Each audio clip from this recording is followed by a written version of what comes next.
Hi hello friends, ನಾನು ನಿಮ್ಮ ಮಂಜು ಮಹಾ. ಎಲ್ಲರೂ ಹೇಗಿದ್ದೀರಾ? ನಾನು ಚೆನ್ನಾಗಿದ್ದೀನಿ. ನೀವು ಎಲ್ಲರೂ ಚೆನ್ನಾಗಿದ್ದೀರಾ ಅಂತ ಭಾವಿಸ್ತಾ ಇದ್ದೀನಿ. ಈ ವಿಡಿಯೋ ಬಂದ್ಬಿಟ್ಟು ಲಾಸ್ಟ್ ವೀಕದಾಗಿರುತ್ತೆ. ಸ್ವಾತಿ ನಕ್ಷತ್ರ ದಿನ ತಕ್ಕೊಂಡಿರೋ ವಿಡಿಯೋ ಇದು. ಏನಪ್ಪ, ಚಿತ್ರಾನ್ನ ಮೊಸರನ್ನ ಎಲ್ಲ ಮಾಡಿಕೊಂಡು ಎಲ್ಲಿಗೆ ಹೋಗ್ತಾ ಇದ್ದೀವಿ ಅಂತನಾ?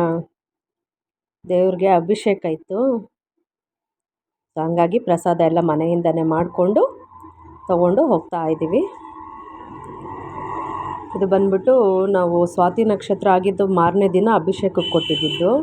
ಆ್ಯಕ್ಚುಲಿ ಸ್ವಾತಿ ನಕ್ಷತ್ರದ ದಿನವೇ ಕೇಳಿದ್ವಿ ಅಭಿಷೇಕಕ್ಕೆ ಕೊಡಬೇಕು ಅಂತ. ಸ್ವಾಮಿಗಳು ಇದ್ಕೊಂಡು ಇಲ್ಲ ಆಗೋದಿಲ್ಲ, ಸ್ವಾತಿ ನಕ್ಷತ್ರದ ದಿನ ತುಂಬಾ ಪೂಜೆ ಎಲ್ಲ ಇರುತ್ತೆ, ನೀವು ಮತ್ತೆ ಸ್ವಾತಿ ನಕ್ಷತ್ರ ಆಗಿದ್ದು ಮಾರನೇ ದಿನ ಇಟ್ಕೊಳ್ಳಿ ಅಂತಂದ್ಬಿಟ್ಟು ನಾವು ಮಾರನೇ ದಿನ ಇಟ್ಕೊಂಡಿದ್ದೀವಿ ಅಭಿಷೇಕ. ನಾವು ಕೊಟ್ಟಿದ್ದು ದೇವ್ರಿಗೆ ಅಭಿಷೇಕ ಮಾಡ್ತಾ ಮಾಡಿಕೊಂಡೆ.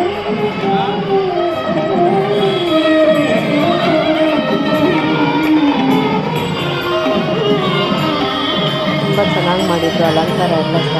ಬಂದ್ಬಿಟ್ಟು ಸ್ವಾತಿ ನಕ್ಷತ್ರ ಅಂದರೆ ದೇವ್ರ ದರ್ಶನಕ್ಕೆ ದಿನ ಇದೆ.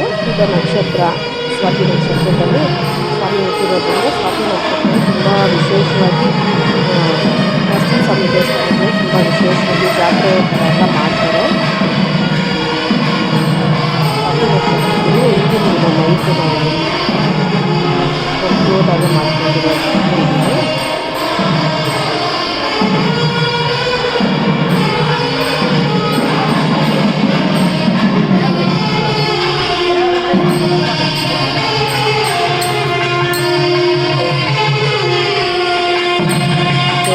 ಇದು ಬಂದ್ಬಿಟ್ಟು ಚಿಕ್ಕದಾಗಿ ಒಂದು ಕಲ್ಯಾಣ ಮಂಟಪ. ಇದು ಸ್ವಾತಿ ನಕ್ಷತ್ರ ಆಗಿದ್ದು ಮಾರನೇ ದಿನ ನಾವು ಅಭಿಷೇಕಕ್ಕೆ ಕೊಟ್ಟಿದ್ವಲ್ಲ, ಅವಾಗ ಹೋಗ್ತಾ ಇರೋದು. ಇದು ಬಂದ್ಬಿಟ್ಟು ಮಾಡ್ಕೇರಿ ಕ್ರಾಸು ಅಂತಾರೆ. ಚಿಂತಾಮಣಿ ನಿಯರ್ ಇರೋರಿಗೆ ಗೊತ್ತು ಮಾಡ್ಕೇರಿ ಕ್ರಾಸು. ಅಲ್ಲೂ ನರಸಿಂಹಸ್ವಾಮಿ ದೇವಸ್ಥಾನ ಇದೆ. ಅಲ್ಲೂ ಸ್ವಾತಿ ನಕ್ಷತ್ರದ ದಿನ ಜಾತ್ರೆ ಎಲ್ಲ ಆಗಿತ್ತು. ಅದೊಂದು ಕ್ಲಿಪ್ ತೊಗೊಂಡು ಮುಂದೆ ಬರ್ತಾ ನಾವು ಬಂದಿದ್ದು ನಮ್ಮ ಮನೆ ದೇವರು ಇರ್ತಕ್ಕಂತಹ ದ್ವಾರಸಂದ್ರ, ಶ್ರೀನಿವಾಸಪುರ ರೋಡ್ದಲ್ಲಿ ಇರ್ತಕ್ಕಂಥ, ಲಾಸ್ಟ್ ವಿಡಿಯೋದಲ್ಲಿ ಹೇಳಿದೆ ನಿಮಗೆ, ಶ್ರೀನಿವಾಸಪುರ ರೋಡಲ್ಲಿ ದ್ವಾರಸಂದ್ರ ಅಂತ ಬರುತ್ತೆ, ಅಲ್ಲಿ ನಮ್ಮ ಮನೆ ದೇವರಿರೋದು.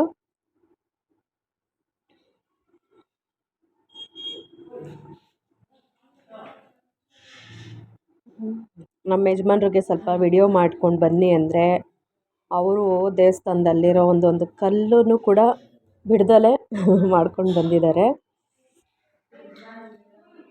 ನೋಡಿ. ಇದು ದೇವಸ್ಥಾನ ಆಚೆ ಅಲ್ಲ, ಇದು ಸ್ವಾತಿ ನಕ್ಷತ್ರಕ್ಕೆ ಮಾಡಿದಂತಹ ಅಲಂಕಾರ ಇದು ಅಲ್ಲ.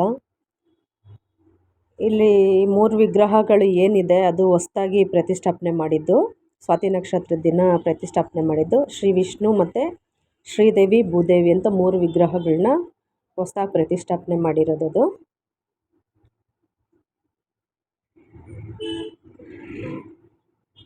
ಅದೇ ಹೇಳಿದೆ ಅಲ್ವಾ, ನಮ್ಮ ಯಜಮಾನ್ರಿಗೆ ಸ್ವಲ್ಪ ವಿಡಿಯೋ ಮಾಡ್ಕೊಂಡು ಬನ್ನಿ ಅಂತಂದರೆ ದೇವಸ್ಥಾನದ ಒಂದೊಂದು ಕಲ್ಲು ಒಂದೊಂದು ಕಂಬನೂ ಕೂಡ ಮಾಡ್ಕೊಂಡು ಬಂದಿದ್ದಾರೆ. ಏನು ತಪ್ಪಿಲ್ಲ ಅಲ್ವಾ ಫ್ರೆಂಡ್ಸ್?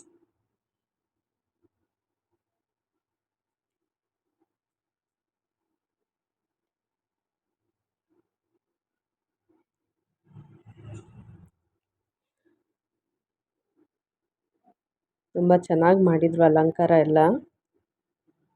ಇದೆಲ್ಲ ಹೋಮಕ್ಕೋಸ್ಕರ ಮಾಡಿರ್ತಾರೆ ಒಳಗಡೆ ಎಲ್ಲ.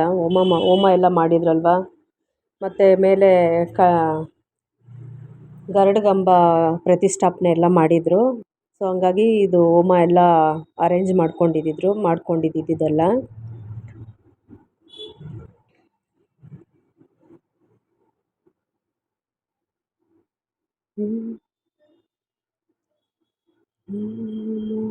ಲಕ್ಷ್ಮೀ ನರಸಿಂಹ.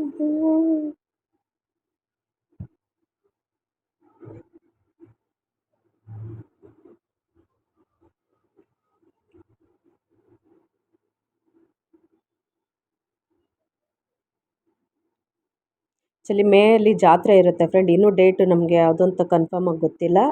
ಜಾತ್ರೆ ಯಾವಾಗ ಫಿಕ್ಸ್ ಆಗುತ್ತೋ ಹೇಳ್ತೀನಿ. ಸಾಧ್ಯ ಆದಷ್ಟು ಬನ್ನಿ, ಬಂದು ದೇವ್ರ ದರ್ಶನ ಮಾಡ್ಕೊಂಡು ಹೋಗಿ.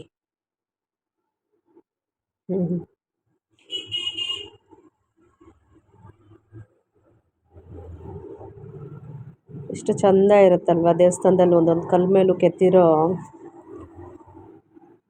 ಕೆತ್ತನೆಗಳೇನಿರುತ್ತೆ ತುಂಬ ಚೆನ್ನಾಗಿರುತ್ತೆ ಅಲ್ವ ಫ್ರೆಂಡ್ಸ್. ನನಗಂತೂ ದೇವಸ್ಥಾನದ ಒಳಗಡೆ ಹೋದರೆ ಆಚೆ ಬರೋದಕ್ಕೆ ಮನಸ್ಸಾಗೋದಿಲ್ಲ.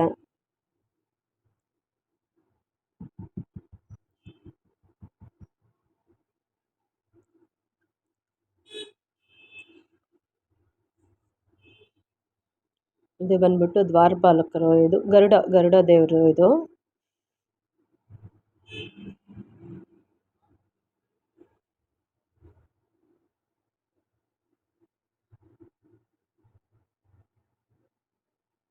ಎಷ್ಟು ಚೆನ್ನಾಗಿದೆ ನೋಡಿ.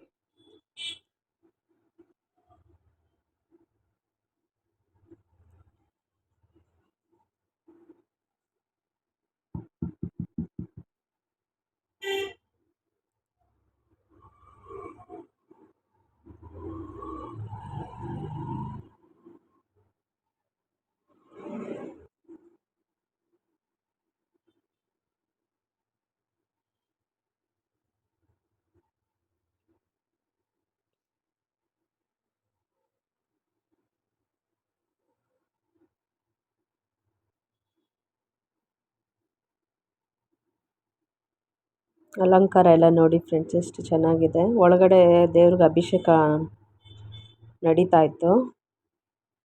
ಸೊ ಪೂರ್ತಿ ಆಗೋವರೆಗೂ ಅವರು ಬಾಗಿಲು ತೆಗಿಯೋದಿಲ್ಲಲ್ವ, ಅಲ್ಲಿವರೆಗೂ ಏನು ಮಾಡೋದು ಅಂತ ಸ್ವಲ್ಪ ವಿಡಿಯೋಸ್ ಎಲ್ಲ ಮಾಡಿಕೊಂಡ್ವಿ. ಇದು ಬಂದ್ಬಿಟ್ಟು 3 ವಿಗ್ರಹಗಳು ಪ್ರತಿಷ್ಠಾಪನೆ ಆಗಿದೆ ಅಂತ ಹೇಳಿದ್ನಲ್ಲ, ಶ್ರೀ ವಿಷ್ಣು ಮತ್ತು ಶ್ರೀದೇವಿ ಭೂದೇವಿ ಅಂತ 3 ಹೊಸ ಮೂರ್ತಿಗಳು ಪ್ರತಿಷ್ಠಾಪನೆ ಆಗಿದೆ. ಮೆರವಣಿಗೆ ತೆಗಿತಾರಲ್ವ ಆ ದೇವರು, ಮೆರವಣಿಗೆಗೆಲ್ಲ ಈ ದೇವ್ರನ್ನೇ ಬಳಸ್ತಾರೆ. ಇದು ಬಂದ್ಬಿಟ್ಟು ದ್ವಾರಪಾಲಕರು, ಆಚೆ ಇಬ್ಬರು ಇರ್ತಾರಲ್ವ ಅವರು ದ್ವಾರಪಾಲಕರು ಅಂತೀವಲ್ವ.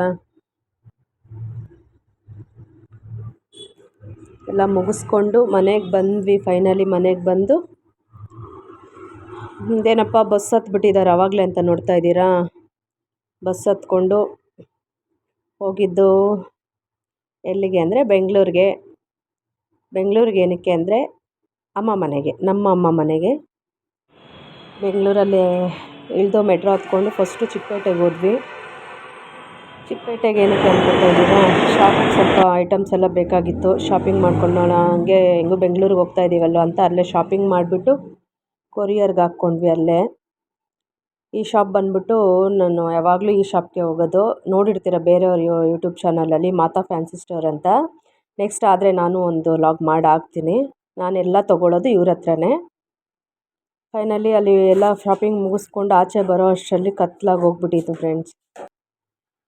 ಕತ್ಲಲ್ಲಿ ಮೆಟ್ರೋ ಸ್ಟೇಷನ್ ಬಿಟ್ಟು ತುಂಬ ಮುಂದೆ ಹೊರ್ಟೋಗಿದ್ವಿ. ಮಮ್ಮ ಅಂದರೆ 1 ಕಿಲೋಮೀಟರ್ ಮುಂದೆ ಹೊರ್ಟೋಗ್ಬಿಟ್ಟಿದ್ವಿ.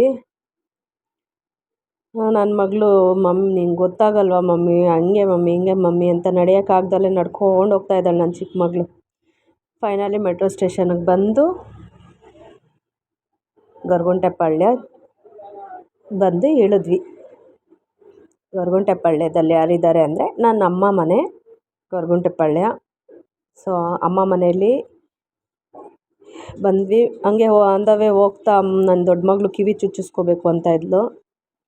ಹಾಗೆ ಕಿವಿ ಚುಚ್ಚಿಸ್ಕೊಂಡು, ಈ ಕಿವಿ ಚುಚ್ಚಿದ ಅಪ್ಪನ ಮೇಲೆ ನನಗೆ ತುಂಬ ಕೋಪ ಬಂತು. ಒಂದು ಕಿವಿ ಚೆನ್ನಾಗಿ ಚುಚ್ಚಿದ್ರು, ಒಂದು ಕಿವಿ ನರದ ಮೇಲೆ ಚುಚ್ಚಿಬಿಟ್ಟಿದ್ರು. ಮಗುಗೆ ಕಿವಿ ಊದ್ಕೊಂಡು ತುಂಬ ನೋವು ಅನುಭವಿಸಿದ್ಲು. ಮತ್ತೆ ಸರಿ ಹೋಯ್ತು, ಎಲ್ಲ ಎಣ್ಣೆ ಎಲ್ಲ ಹಾಕಿ ಕಾಯಿಸಿ ಎಲ್ಲ ಬಿಟ್ಟು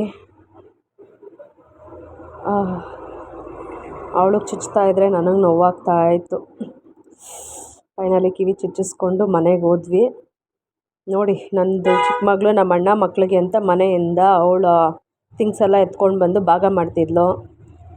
ಇದೆ ಫ್ರೆಂಡ್ಸ್ ನನ್ನ ಅಮ್ಮ ಮನೆ. ಹೆಣ್ಮಕ್ಳಿಗೆ ಎಷ್ಟು ದೊಡ್ಡ ಸಾಹುಕಾರ ಮನೆ ಕೊಟ್ಟರು, ಎಷ್ಟು ದೊಡ್ಡ ಮನೆ ಕೊಟ್ಟರು, ಅಮ್ಮನ ಮನೆಯೇ ಸ್ವರ್ಗ. ಏನಂತೀರ ಫ್ರೆಂಡ್ಸ್?